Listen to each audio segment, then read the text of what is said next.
Reverend Dr. Anna Carter Florence, in her sermon on this morning's text, makes the point that it has been used in some pretty awful ways to sort us into groups. Are you a Mary or a Martha? Do you like Bible study or do you like soup kitchens? Would you rather read or cook? Do you think first or act first? Do you try to simplify or do you complicate everything? Are you a quiet scholar or a bossy busybody? She goes on to say there's not much room in those dichotomies. You're either one or the other, and you're always at odds. I agree. And in my opinion, the church has played a major role in reinforcing that sort of binary thinking by categorizing people as either saints or sinners, as sheep or goats, as righteous or unrighteous. And where does it come from? Well, at least in part, it comes from the gospel writer's depiction of Martha and the misunderstood words of Jesus. Martha is trapped in her binary thinking, in her either-or approach to life, in her opinion that you either sit on your hind end making googly eyes at the guest, or you get your lazy tail into the kitchen and start chopping carrots. And some would have us believe that Jesus' response lifts up Mary's contemplative attitude as the ideal role model over Martha's efforts at getting the dinner prepared. But in reality, we don't live in a binary world. You and I know there's more to the gender spectrum than just male and female. There's a whole variety of genders that make up the spectrum, which go under the umbrella term as non-binary. And the same goes for sexual orientation.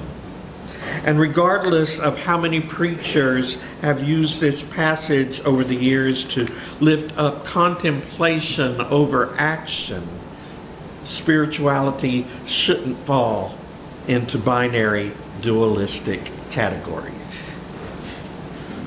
Richard Rohr founded the Center for Action and Contemplation in 1987. And he frequently says the most important word in the title is the word "and." The Center for Action and Contemplation. He insists that we need both action and contemplation to have a whole spiritual journey. He says, it doesn't matter which comes first. Action may lead you to contemplation, and contemplation may lead you to action, but finally they need and feed each other.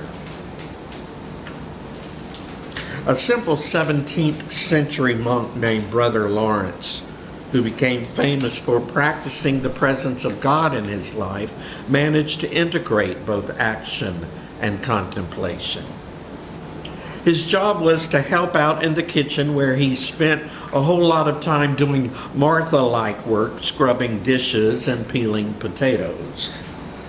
But he found that by consciously focusing on God's presence while performing even the simplest tasks, like peeling potatoes, he could maintain a Mary-like state of prayer and connection with God through the day.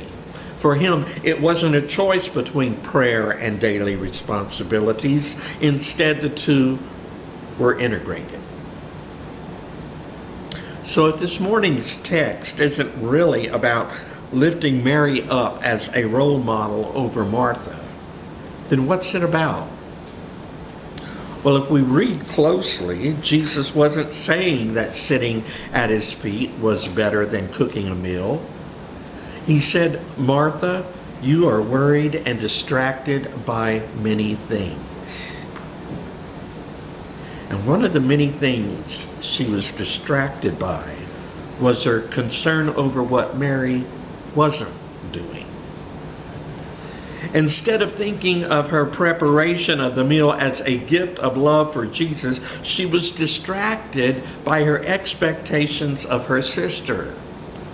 Martha was having a meltdown in the kitchen because she was tired and maybe even worried that everything wouldn't be done when dinner time rolled around. It's been said that the mind tends to only do two things. It worries about the future, and it reprocesses the past over and over and over. But the goal of spirituality is to be present with God right now. In our text, Mary was present in the moment. That was the better part that she chose. Martha, on the other hand, was worried about the future. Reverend Susan Derber once suggested, what if the next night at dinner, Mary got tired of sitting at Jesus' feet? And what if she started to feel the burden of being the only one listening to his lecture and taking notes? What if she heard from the kitchen her sister cheerfully humming a tune as she flipped pancakes, while Mary was doing her best to understand what the heck Jesus was trying to tell her? And what if she couldn't take it any longer and insisted that Jesus make her sister put down the spatula and get in here with her because Jesus was saying some really important things? What do you think Jesus would have said to Mary? Without a doubt, it would be Mary's turn to hear the same thing that Martha heard in our text. He would tell her that she was distracted by many things and that Martha had chosen the better part. Choosing the better part is not choosing between contemplation and action. It's choosing to be present in the moment with God instead of allowing yourself to be overtaken by distraction and worry and concern about what other people are doing or not doing. I know it's hard. I'm the world's worst at minding my own business and staying in the present moment. But that's what we're called to do. So I'm going to end this morning's sermon by asking everyone here to join me in an exercise. Audience participation time. In a moment, I'm going to ask you to close your eyes, and I'm going to recite a portion of Psalm 46:10 a few times. I want you to repeat after me only the words that I say, and then sit quietly just a few seconds. It may seem difficult for the Marthas here this morning, but people who are good at this do it for 20 minutes twice a day. Ready? Okay, close your eyes. Be still and know that I am God. Be still and know that I am God.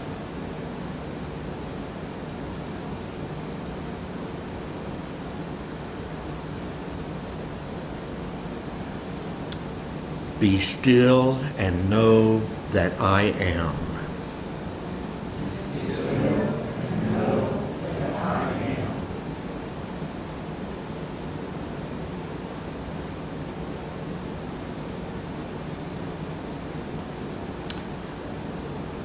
Be still and know. Be still and know.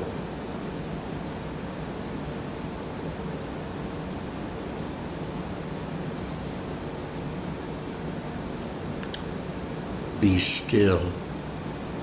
Be still.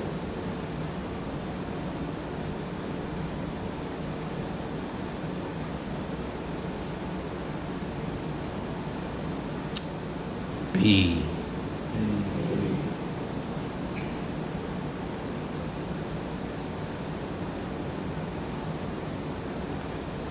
Amen.